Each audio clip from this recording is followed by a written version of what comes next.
In the woke mob, you'll acquire advanced skill training in how to forego nuanced thinking, communicating via emotional volatility, virtue signaling, peaceful protesting, mouth breathing, and elite level training in letting your group do your thinking for you.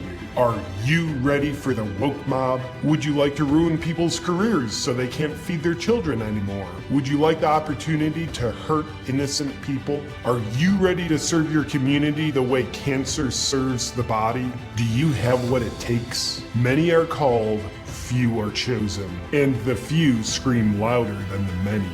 Come scream with us, the few, the proud, the woke.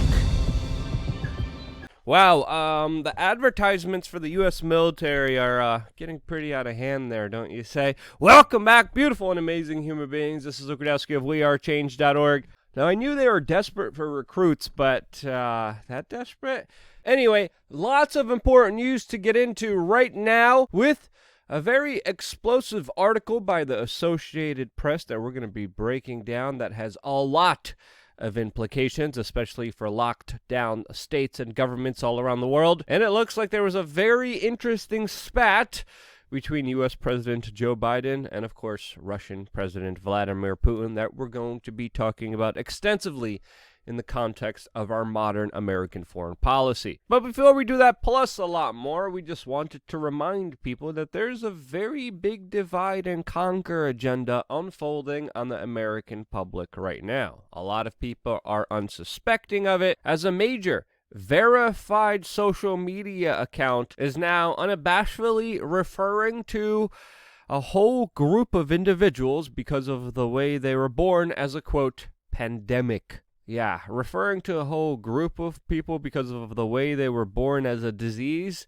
is probably not something that should be normalized and promoted, curated by the big tech social media algorithms that are okay with this, but Dr. Seuss books, better watch out. But lying about the tragedy that unfolded in Georgia in order to fit your race-baiting divide and conquer agenda, yeah, since of course this wasn't a race-related event. I have a lot more I want to specifically say about this topic, which I'm going to be talking about on LukeUncensored.com. Lots of topics that I want to discuss here are not safe to discuss on YouTube, and sadly the bigger truths here are being totally obfuscated. Just like the journalists that are being obfuscated along with lawyers and lawmakers from being able to see exactly what's happening at the border, since many experts in the field are calling it a crisis unfolding right now on the United States-Mexican border. The White House is denying this, and at the same time denying journalists and lawyers access to it. You know, they could easily prove it's not a crisis on the border,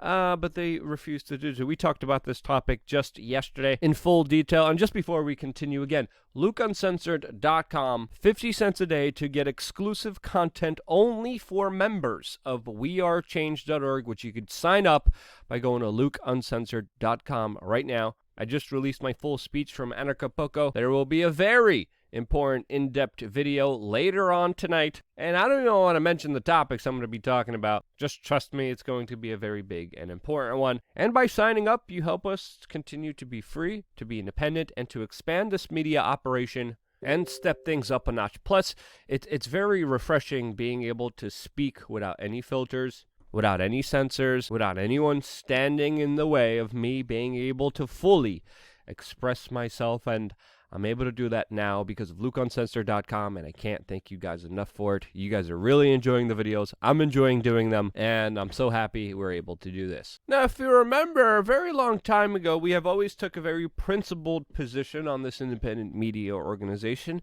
and that is that government intervention usually makes things very bad, and usually a lot worse than they originally were. It's of course one of the stances that we took in early 2020, reminding people that if the government gets involved, that they start locking people down. It's a stance that we took early on last year, reminding people that if the government gets involved, if they start locking people down, that this most likely will lead to more people getting hurt. And today we have a bombshell article from the Associated Press that finally admitted that we were right, as they have an article detailing how infections and deaths are nearly identical despite drastically different approaches in states like Florida and, of course, California. And it's not even the Associated Press that admitted this today. It's also CNN. Yes, I never thought I would say this, but CNN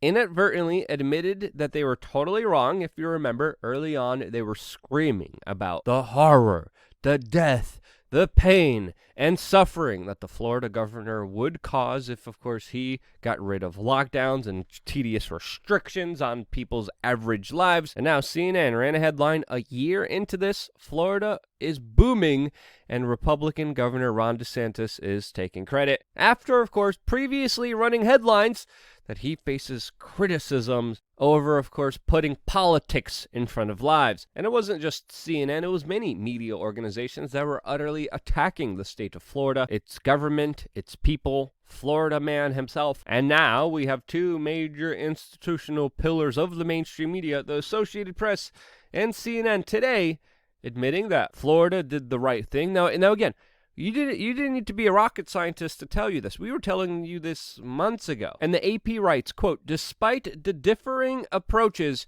California and Florida have experienced almost identical outcomes. And then they ask, how have two states that took such divergent tracks arrived at similar points? This is also in context to, of course, numbers going down dramatically after, of course, the inauguration of Joe Biden. But we have to understand the only difference in the approach between the California and the Florida government is, of course, the California government destroyed a huge sector of its private business, created a lot of human suffering, engulfed an entire mental health crisis, and essentially on many levels destroyed the lives and livelihoods of countless numbers of its own citizenry that were the ones actually getting hurt, which should have been talked about in larger context, just like all the hypothetical hurt that allegedly the governor of Florida was creating. But it's not. But hey, that's why we have independent media that is usually censored and downranked in the algorithm and you could never find in the search results. Now, the AP also makes a connection between Connecticut and South Dakota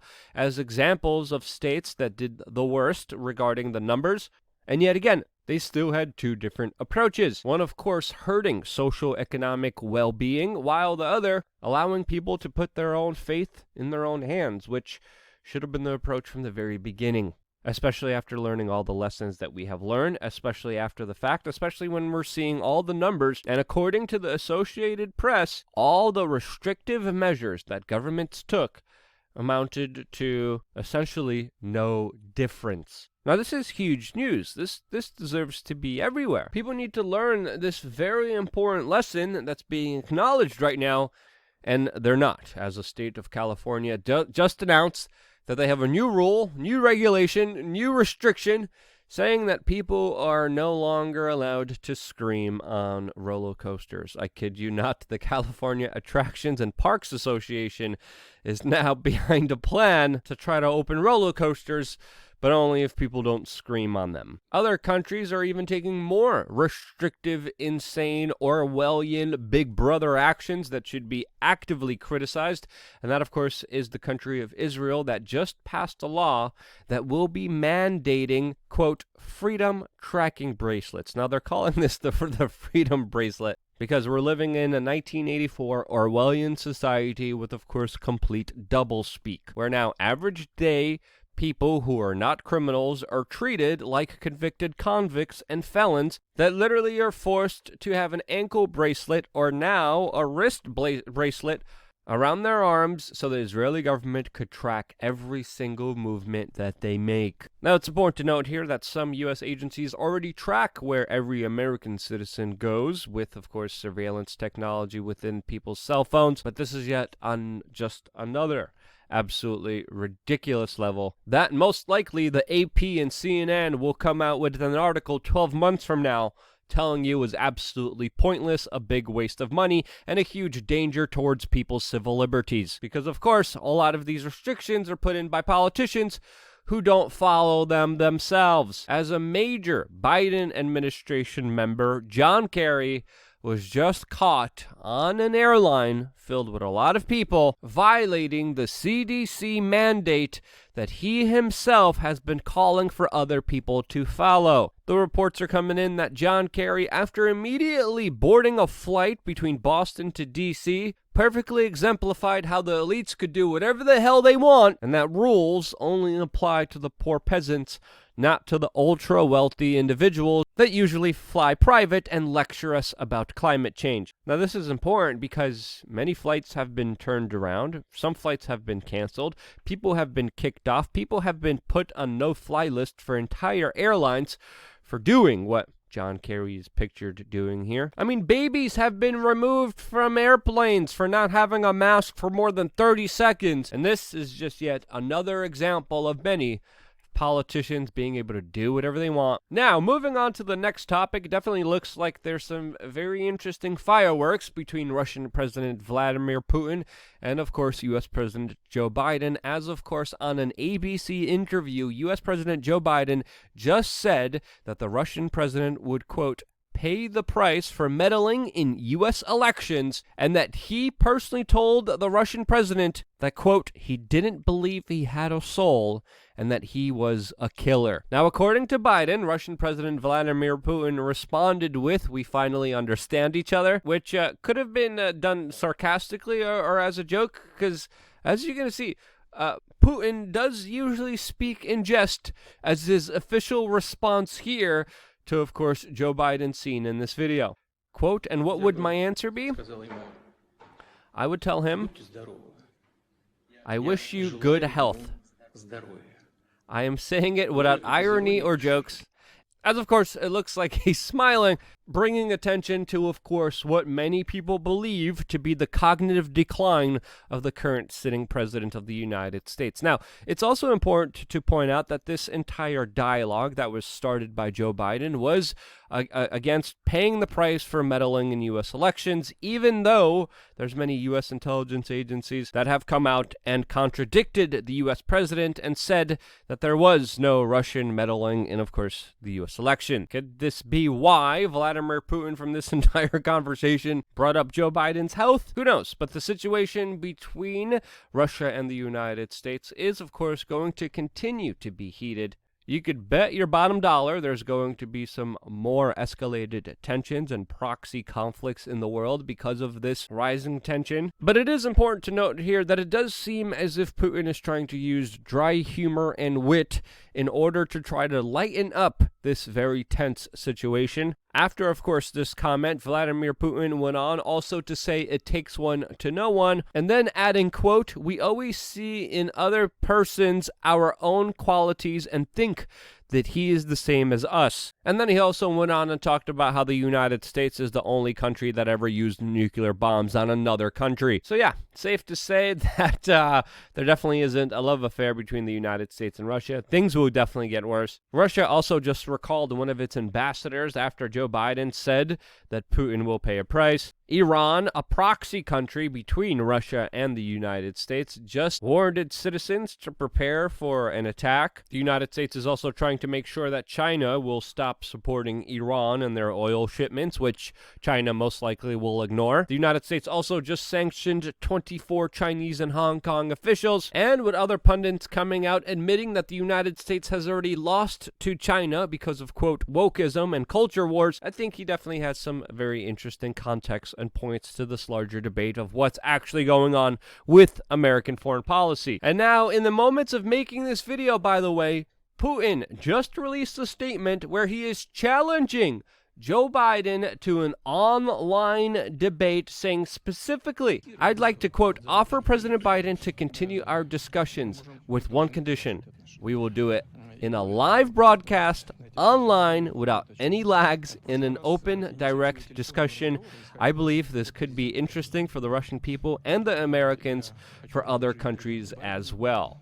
Wow. So now we have a challenge on the world stage by Russian president trying to debate Joe Biden, which Joe Biden, who's been ducking and diving the press, not holding any press conferences, making sure that a large number of issues and actions get unexplained. Biden, who's been ducking the press, most likely will probably deny this request, even though it would be pretty amazing to see a frank, honest conversation between two world leaders actually being able to talk to each other without any form of control, moderation, scripts, and I would love to see this. And if you would love to see this, share this video, share this context with your friends, family members. Who knows? 2021 is absolutely crazy. I don't see Joe Biden doing this, but it would be pretty amazing if it could potentially happen. What do you think would happen during this big debate between Putin and Biden? What issues would you think would get talked about? What larger truths would we find out? Let me know in the comment section below. It's sometimes fun to play this kind of larger hypothetical game. I wouldn't be here if it wasn't for you. Go to lukeuncensored.com. I'm going to be releasing more videos later on tonight. I wouldn't be here if it wasn't for you, and this is why. I love you guys. Stay tuned for more here on wearechange.org.